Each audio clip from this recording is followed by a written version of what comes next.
Hello everyone. सो मैंने आपको lecture जो मतलब फर्स्ट हमारा डे था उसमें मैंने करवा दिया था आपको। तो मैंने अब क्या सोचा कि मैं इतने पेज घुमाने की जगह जो एक डायग्राम है उसको क्यों ना ब्रीफ में एक्सप्लेन करूँ। ठीक है, तो इसके बाकी जो नोट्स होंगे आपको टेलीग्राम में मिल जाएंगे, आप लिंक देख सकते हो, नीचे डिस्क्रिप्शन में मैं दे दूँगी। ठीक है, तो हम एक एक चीज़ को बारीकी से देखेंगे और करेंगे। ठीक है, डायग्राम थोड़ा सा ऐसा है बट इसको डिटेल में करेंगे हम। ठीक है, कुछ जो चीज़ें मैं खुद ही छोड़ दूँगी क्योंकि उसको मैं फिर नेक्स्ट लेक्चर में कवर करूँगी। ठीक है, कुछ चीज़ें हम डिटेल में अब करेंगे। ठीक है, अब देखो, अपनी बॉडी की तरफ देखो और हम ऐसे ही रिवीजन कर लेंगे सारी। ठीक है, पहले आता है हमारा मुख्य, जिसे हम बोलते हैं ऑरल कैविटी। ठीक है, ऑरल कैविटी मतलब हमारा जो है माउथ है हमारा जो ठीक है, और माउथ में क्या क्या होता है, हमारे टंग होती है, टीथ्स होते हैं। ठीक है, और हमारा यूवुला मतलब जिसे आप बोलते हैं ना कांसा, मतलब पीछे जो होता है ना सॉफ्ट सॉफ्ट सा। ठीक है, तो वो होता है। ठीक है, अब इसको करते हैं डिटेल में। शुरुआत से आप फील कर सकते हो। फर्स्ट ऑफ ऑल यहाँ पर होता है हमारे टीथ। ठीक है, उसके पीछे आता है hard palate, then soft palate. ठीक है, देन आता है हमारा यूवुला। ठीक है, और हमारे टीथ्स होते हैं, और जो हमारी टंग होती है, टंग किससे जुड़ी होती है, नीचे फ्रेनुलम से। ठीक है, ये मेन हिस्सा। अब शुरुआत करते हैं ऊपर से, हमारा जो नोज़ है। अब नोज़ में क्या होता है, एक्सटर्नल नोस्ट्रिल्स होते हैं हमारे। ठीक है, अंदर कुछ जो होते हैं कोनकाई होते हैं, मतलब वो उनके जो हमारा सरफेस एरिया बढ़ाते हैं। ठीक है, ठीक है, और आगे जाते ही हमारा इंटरनल नोस्ट्रिल्स आते हैं, जो नेसल चैम्बर से कहाँ पर जाते हैं, हमारी ट्रैकिया में, मतलब हमारे विंड पाइप में जाते हैं। ठीक है, इतनी बात क्लियर। और अब हम फिर मुंह में आ जाते हैं वापस। तो पहले हम पढ़ते हैं टीथ के बारे में। ठीक है, टीथ को हम अगर सिंगल में बोले तो वो टूथ होता है।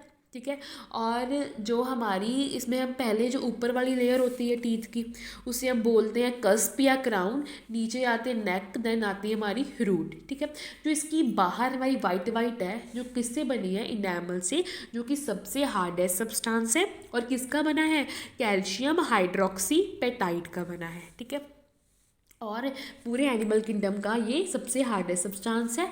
और इसमें जो है हमारी अ, इसमें ये इसका ओरिजिन एक्टोडर्मल है, और इसको अमीलोब्लास्ट सेल्स बनाते हैं। ठीक है, ये एक्टोडर्मल है। अब हम अंदर की साइड चलते हैं, मतलब अंदर इसकी एक कैविटी होती है, पल्प कैविटी। ठीक है, जिसमें ओडेंटोब्लास्ट सेल्स होते हैं। ठीक है, आपने कहा तो मीलोब्लास्ट सेल बता दिए। ओडोंटोब्लास्ट कौन से होते हैं, वो बोनी कैविटी बनाते हैं, वो उससे भी अंदर वाली बनाते हैं। ओडोंटोब्लास्ट होते हैं, ठीक है, जो कि पूरी लाइफ टाइम रहते हैं। बट हमारे एमिलोब्लास्ट बाहर वाले, वो एक बार बनाकर वो डिजनरेट कर जाते हैं।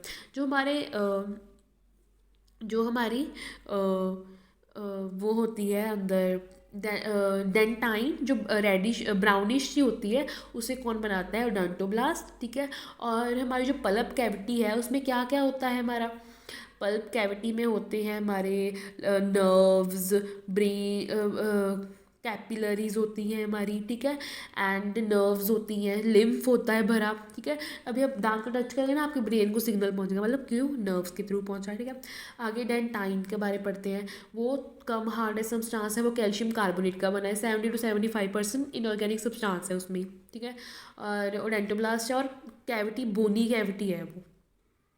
ठीक है, और हमारे टूथ किससे जुड़ा हुआ है, एपिकल फोरम, मैंने एक अलग एक्सटेंशन उसे जोड़ के रखा हुआ है उसने। ठीक है, और किससे जुड़ा है, वो सीमेंटम, सीमेंट जैसा एक सब्सटेंस है, उससे जुड़ा है, और वो एक कोलेजन फाइबर है, और पेरिडोंटल लिगामेंट जो इसको सपोर्ट करता है, और नीचे एक सॉकेट से जुड़ा है, जिसे हम थीकोडॉन, जिसे हमारे टीथ को थीकोडॉन इसलिए कहा जाता है। ठीक है, और जो होता है हमारा, इसको इसके साथ जोड़ा जाता है। एंड और कौन कौन से टीथ होते हैं, हमारे में तो हेट्रोडोंट होते हैं, पर फ्रॉग्स में होते हैं होमोडोंट होते हैं। ठीक है, और पहले कौन से होते हैं, इंसीजर्स, फिर कैनाइन, फिर प्रीमोलर्स, देन मोलर्स। ठीक है, प्रीमोलर्स बच्चों में एब्सेंट होते हैं, एंड जो उनमें 20 टीथ्स होते हैं, जो मिल्क टीथ होते हैं, और डेसिडुअस टीथ होते हैं, रिप्लेसिंग टीथ भी बोल देते हैं उनमें, प्राइमरी डेंटिशन भी बोल देते हैं। और वो टीथ्स जो होते हैं वो 20 होते हैं एंड वो दोबारा फिर आ जाते हैं टूट कर। बट जो न्यू आते हैं, जो एक बार आते हैं, जो दोबारा आ जाते हैं वो डाइफाइडोंट, जो एक बार आते हैं मोनोफाइडोंट, और वो होते हैं 12 इन काउंटिंग। मतलब उनका फॉर्मूला क्या होता है, डेंटल फॉर्मूला 0021/0021, ठीक है। एंड जो हमारे डाइफाइडोंट है उसमें क्या फॉर्मूला हो गया, 2122/2122, ठीक है। और सॉरी उसमें होता है 2102 क्योंकि उसमें प्रीमोलर्स एब्सेंट होते हैं ना, ठीक है, इसलिए। और एक होते हैं ब्यूनोडोंट जो हमारी कस्प सी बनाते हैं, ठीक है। और जो हमारे इंसीजर्स होते हैं वो कटिंग एंड टीयरिंग के लिए यूज़ करते हैं। और कैनाइन भी टीयरिंग के लिए, टीयरिंग कैनाइन हमारी कार्निवोरस में ज़्यादा अच्छे होते थे, तो हम में एवोल्यूशन होकर वो कम यूज़ में है, ठीक है। और मोलर्स और प्री मोलर्स ग्राइंडिंग वगैरह के लिए यूज़ होते हैं। एंड जो हमारा प्री मोलर्स एंड मोलर्स जो होते हैं वो ग्राइंडिंग के लिए यूज़ होते हैं। और जो हमारे प्री मोलर्स हैं उसकी अपर जॉ में 2 रूट्स हैं और नीचे में 1 है। और हमारे जो मोलर्स हैं उसमें ऊपर में 3 है और नीचे में 2 है, ठीक है। तो इसकी जो होती है प्रॉपर, जो मैंने आपको बताई कि और थोड़ी सी। और हमारे जो क्रोकोडाइल है वो भी थीकोडोंट होते हैं, उसमें 4 होते हैं।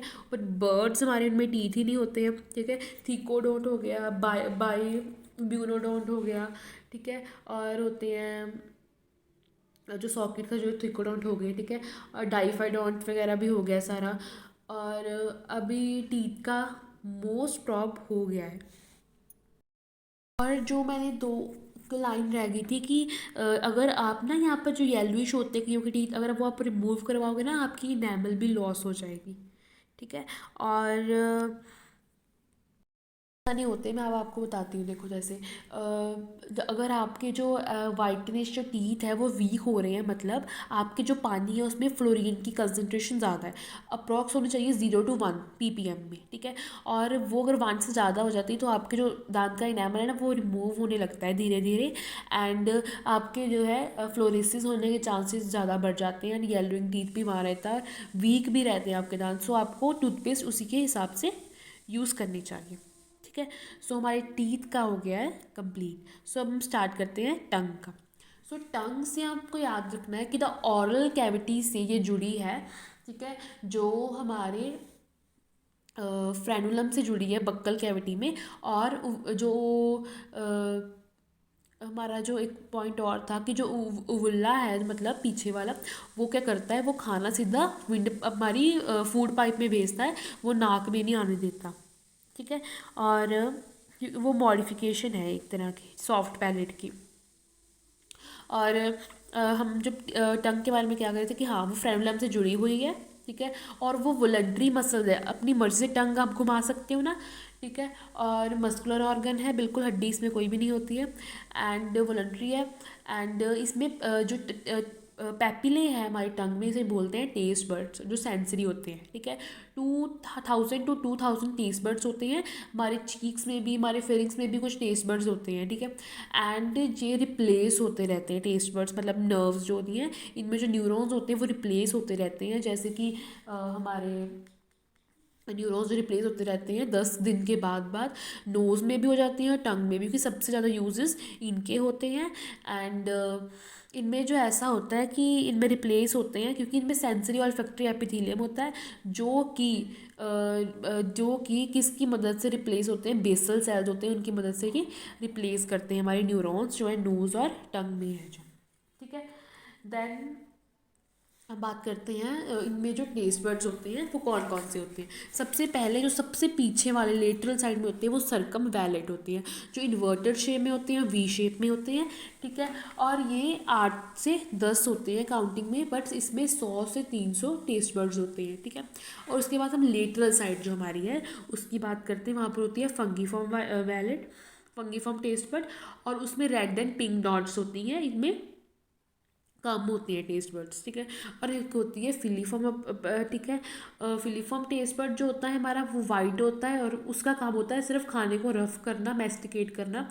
और वो सब उसमें टेस्ट बर्ड जो होते हैं वो एब्सेंट होते हैं, ठीक है। और पॉइंट याद रखना है कि जितना ज़्यादा उठा होगा टेस्ट बर्ड उतने ज़्यादा उसमें मशरूम शेप में उठाता है उतने ज़्यादा उसमें टेस्ट बड्स होंगे, ठीक है। और अब हम बात करते हैं हमारे फेरिंग्स की, जो हमारा कॉमन पैसेज है फूड एंड वाटर एयर का, सॉरी, ठीक है। और वो कहाँ से होता है, narrow pharynx, oral pharynx and फिरिंजो फेरिंग्स, ठीक है। और ये हमारे वॉलंटरी मसल्स होती है कि हम अपनी मर्जी से खाना डीग्लूटिनेट कर सकते हैं, मतलब निगल सकते हैं खाना अपनी मर्जी से, ठीक है। और स्वेलविंग में भी ये हेल्प करता है फूड की, ठीक है। एंड आगे जाके दो पाइप्स हमारी डिवाइड होती हैं। पहले जाके हमारी क्या होती है, एक ऑइसोफेगस फूड पाइप होती है हमारी, एक होती है उसमें गुलेट भी डालते हैं, एक होती है ग्लॉटिस, ठीक है। ग्लॉटिस होती है विंड पाइप। ग्लॉटिस के ऊपर एक एपिग्लॉटिस नाम की कार्टिलेजिस कवरिंग होती है जो हमारे फूड को विंड पाइप में जाने से रोकती है, ठीक है। एंड देन क्या होता है कि वहाँ पर हमारा खाना नहीं जाता और दूसरी साइड में चला जाता है। और जो लोग जैसे हैवी ड्रिंकिंग करते हैं उनकी एपिग्लॉटिस वीक हो जाती है, सो उनकी खाना जो होता है विंड पाइप में जाने का डर भी रहता है। सो इसके लिए उनको खाना इसलिए स्लो कहा जाता है खाना खाने को। अब हम पढ़ते हैं हमारी विंड पाइप, हमारी फूड पाइप जो आगे चले जाती है उसमें क्या होता है, जो हमारी फूड पाइप है वो हमारे डायाफ्राम से लेके एब्डोमेन के बीच में एक्सटेंड हो जाती है। और ये 22 सेंटीमीटर बड़ी होती है। एंड इसमें जो होता है भी, जो डायाफ्राम तक का एरिया होता है उसके ऊपर जो होती है वो ट्यूनिका एडवेंटिशिया की लेयर होती है, नीचे सेरोसा होती है। और डाइजेशन एंड एब्जॉर्प्शन एब्सेंट होती है हमारी ऑइसोफेगस में। ऊपर के मसल स्केलेटल है, मतलब खाना निगल लिया, आगे स्मूथ मसल, मतलब अपना मर्जी से जो खाना होता है वो आगे चला जाता है, ठीक है। अब हम करते हैं स्टमक के बारे में, ठीक है। स्टमक अपर लेफ्ट पोर्शन है हमारे हार्ट के जो पास होता है। हमारा जो लीवर है राइट है, ये लेफ्ट में है, ठीक है। एंड ये उठा हुआ होता है, यहाँ से फंडस पार्ट होता है, फिर कार्डिक जहाँ से स्पिंक्टर खुलता है, इसे बोलते हैं स्पिंक्टर को गैस्ट्रोइसोफेगल स्पिंक्टर, ये बॉडी इसे बोलते हैं।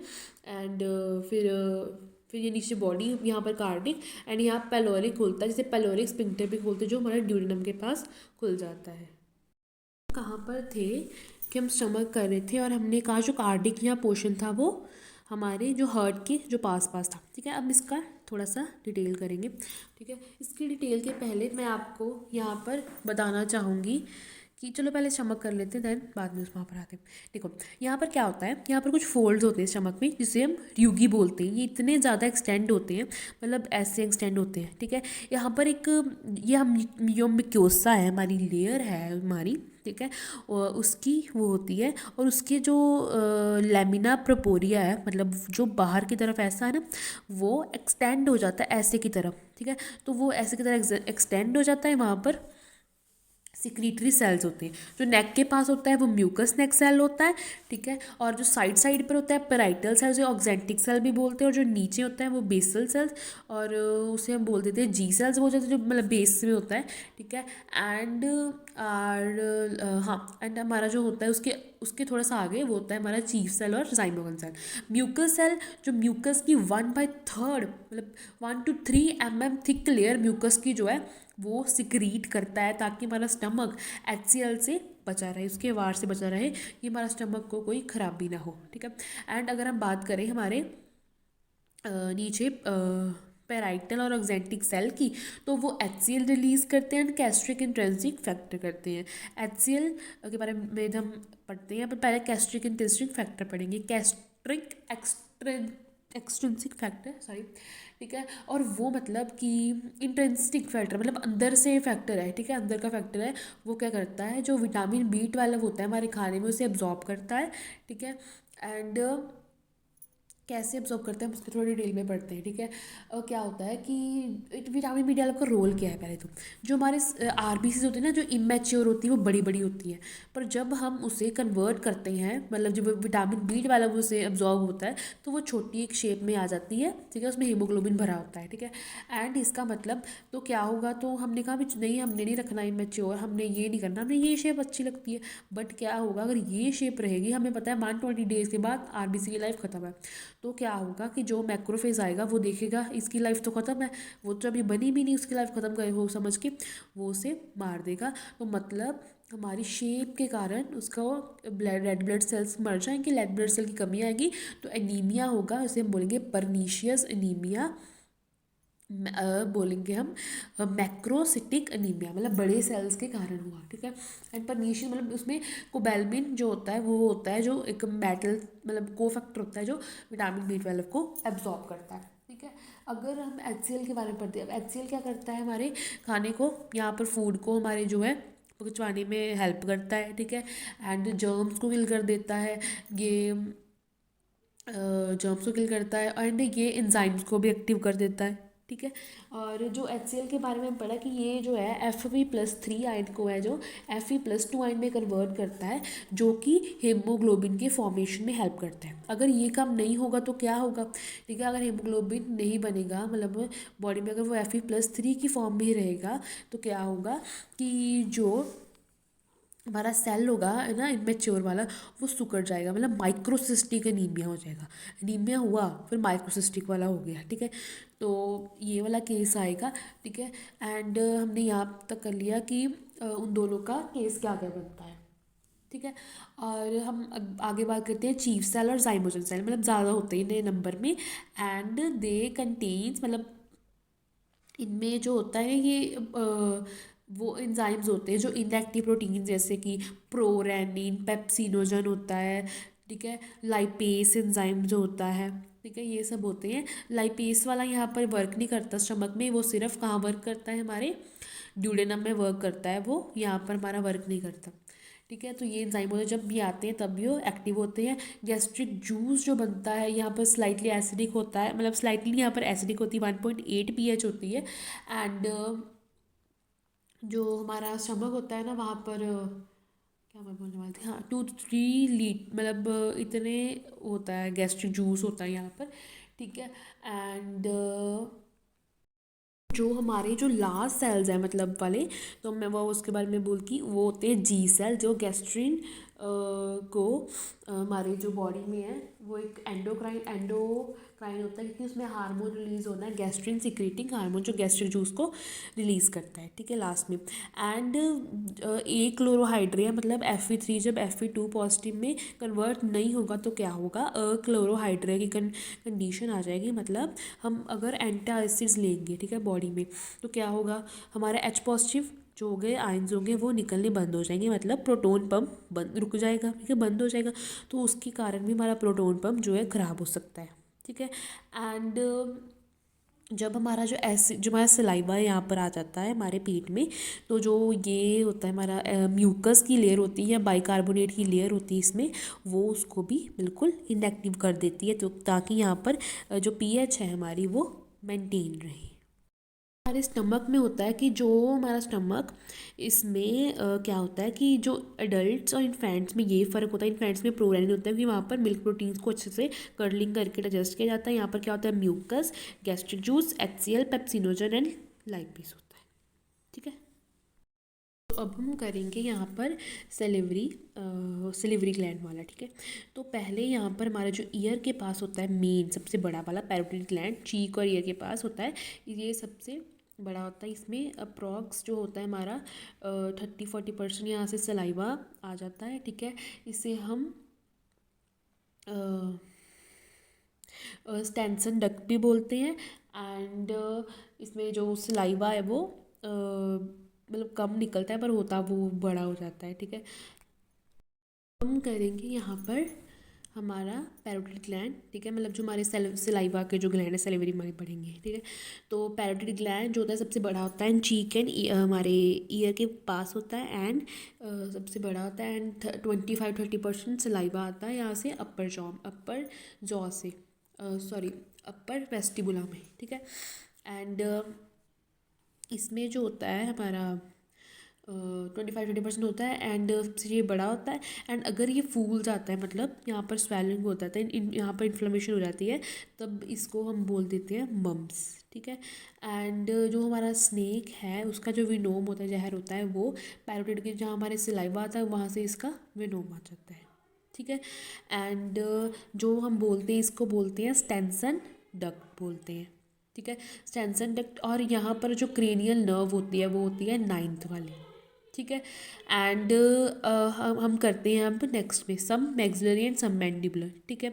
और ये होता है हमारा नीचे लोअर वेस्टिबुल में आता है, एंड सबसे मैक्सिमम 70% ऑफ सलाइवा यहाँ पर आता है, एंड 7th क्रेनियल नर्व इसे रिलीज करती है। फिर टंग वाला सबलिंगुअल, एंड वो उसे बोलते हैं रिविनस डक्ट, एंड वो भी 7 से ही क्रेनियल नर्व उसमें आती है।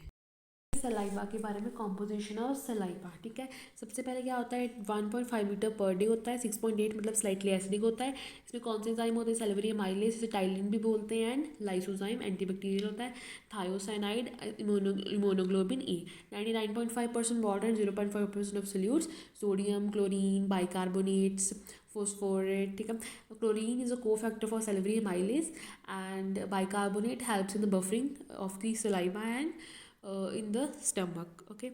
और जो हमारा इसमें होता है कि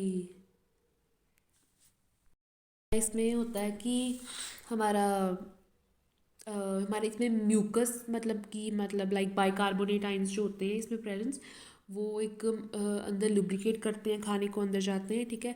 लिंगुअल लाइपेज भी होता है जिसका इतना फंक्शनल रोल नहीं होता यहाँ पर, एंड जो कार्बोनेट आइंस होते हैं वो बफरिंग की हेल्प करते हैं, एंड जो हमारा लिंगुअल लाइपेज वो सिर्फ वहाँ पर यूज़ हो जाता है।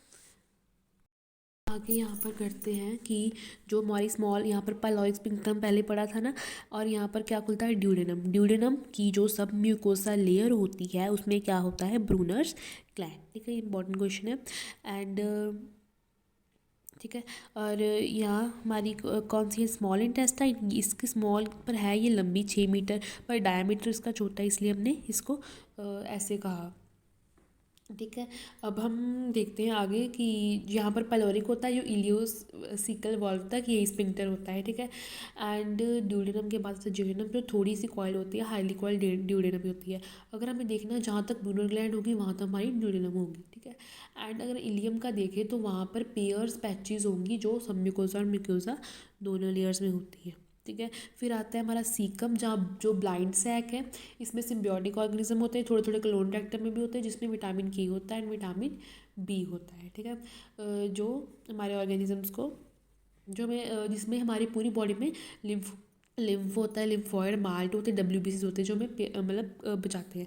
जो गले में होते हैं लिम्फॉइड उसे हम टॉन्सिल्स बोलते हैं, ठीक है। जो हमारे स्मॉल इंटेस्टाइन और लार्ज इंटेस्टाइन के बाद वर्मिफर्म अपेंडिक्स होता है, ठीक है। ये वेस्टिजियल ऑर्गन है, इसमें लिम्फ भरा होता है, बट ये कहाँ पर हमारे में वेस्टिजियल है, बट हमारे हर्बीवोरस में ये फंक्शन था, ठीक है, हम में ये नहीं है, ठीक है। उसके बाद आता है सीकम के बाद कोलोन, असेंडिंग, ट्रांसवर्ड, डिसेंडिंग, सिग्मोइड होता है, ठीक है। तो यहाँ पर एक लॉन्गिट्यूडनल मसल होते हैं, 3 सर्कुलर मसल होते हैं, तो जो एक चैम्बर बना दे इसे हॉस्ट्रा कहते हैं। और यहाँ पर कुछ जो सेल्स होते हैं इसे टीनिया सोलाई भी बोलते हैं। एंड जब हम आगे जाते हैं यहाँ पर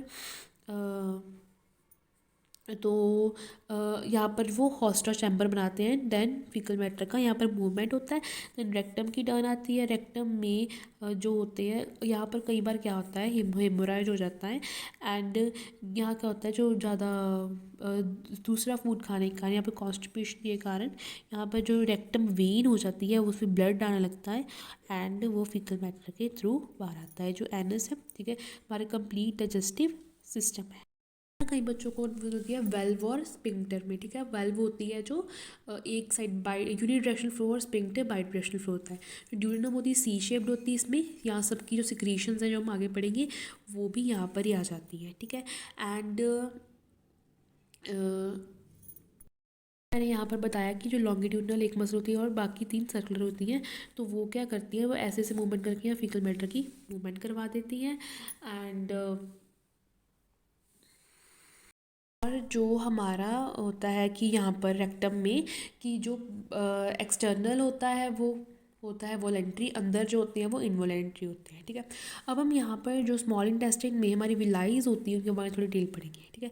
विलाइज जो होती हैं वो कैसे बनती हैं, मतलब छोटी विलाई सबसे छोटी होती है माइक्रोविलाई, जो brush bordered simple column epithelium की अपीयरेंस देती है। फिर वो जुड़ के हमारी विलाई बनती है, देन हमारा प्लाइका बनता है, जिसे हम फोल्ड्स और सर्कल्स ऑफ कैरिंग्स भी बोलते हैं, करकिक्स भी बोलते हैं, ठीक है। तो वो सब जोड़ के हमारा प्लाइका बनता है, एंड वो 600 टाइम्स हमारा सरफेस एरिया यहाँ पर इंक्रीज़ कर देता है। एंड ये जो होता है लार्ज इंटेस्टाइन में एब्सेंट होता है, ठीक है। और जो हमारा इसमें होता है, जो हमारी विलाई में होता है, जब ये 6 टाइम सरफेस अब्जॉर्ब करता है दैट कि हमारा खाना जो है प्रॉपर आगे ब्लड तक चला जाए, ठीक है। एंड ये एब्सेंट होता है लार्ज इंटेस्टाइन वगैरह में। कभी क्या होता है कि जो हमारी इंटेस्टाइन उसमें आगे जो विलाई माइक्रो विलाई है उसमें आगे दरार पड़ जाती है, मतलब ऐसे, ठीक है। जो कभी टाइम होता है विलाई में जो होता है, तो जैसे हम बोलते हैं क्रिप्ट्स ऑफ लिबर में जो सिक्रीशंस करते हैं ग्लैंड की वजह से, इसमें ग्लैंड्स की तरह ये एक्ट करते हैं। जो पार्ट था मैंने आपको विजुलाइज करके यहाँ समझाना था, ठीक है। तो ये हमारी ट्रांसवर्स सेक्शन है हमारे गट का, ठीक है।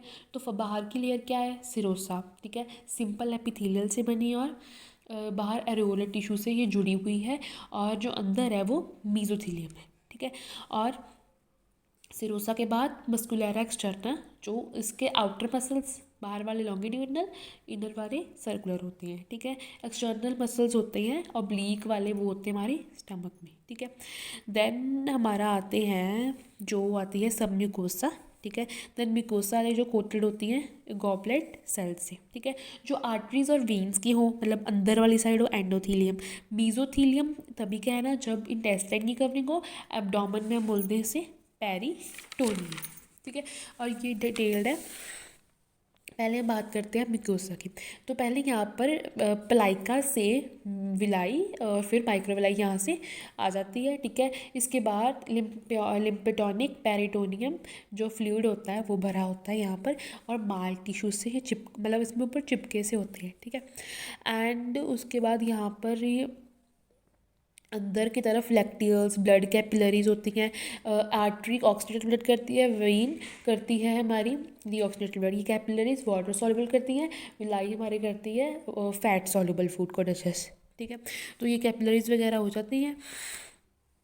एंड जो ये फोल्ड होते हैं वो एपिथेलियम बनाते हैं, मतलब एरियोलर टिश्यूज़ कनेक्टिव टिश्यूज़, मतलब इसकी ये सब म्यूकोसा बनी होती है, लेमिना प्रोपेरिया वाली। And then blood vessel capillaries वगैरह होती है, बस नॉर्मल। अब जो आते हैं सब म्यूकोसा में, ठीक है, इसमें ग्लैंड भी होते हैं मायोड्यूडिनम में, इसमें नर्व्स होती हैं, नर्व्स चिपकी होती है, प्लेक्सिस बनते हैं, ऑरोब्लैक प्लेक्सिस, एंड जिसे मीजनर माइनेटिक प्लेक्सिस बोलते हैं, दूसरे वाला होता है मीजनर वाला, ठीक है। ऑरोब्लैक होता है बैक, मतलब पीछे में होता है, मतलब हमारे आउटर लॉन्गिट्यूडनल में होता है जो पेरिस्टल से मूवमेंट करता है, और मीजनर वाले में होता है हमारा जो करता है हमारे सब म्यूकोसा में होता है, और वो अंदर में गट सिक्रीशंस करता है, ठीक है। मस्कुलर एक्सटर्ना और मस्कुलरा इंटरना, तो ये दोनों होते हैं वहाँ पर। एंड उसके बाद इसमें जो blood vessel network of neurons connecting muscle सब होता है, उसमें न्यूरॉन नर्व्स जो है वो एक्स्ट्रा जुड़ जाते हैं, बाकी सारा सेम होता है। आउटर लॉन्गिट्यूडनल होती है muscle serosa, serosa outer muscle tissue, inner वाले मीजोथीलियम, ठीक है, that forms serosa. And stomach में हमारी ऑब्लिक लेयर जो मैंने आपको बता दिया, ठीक है।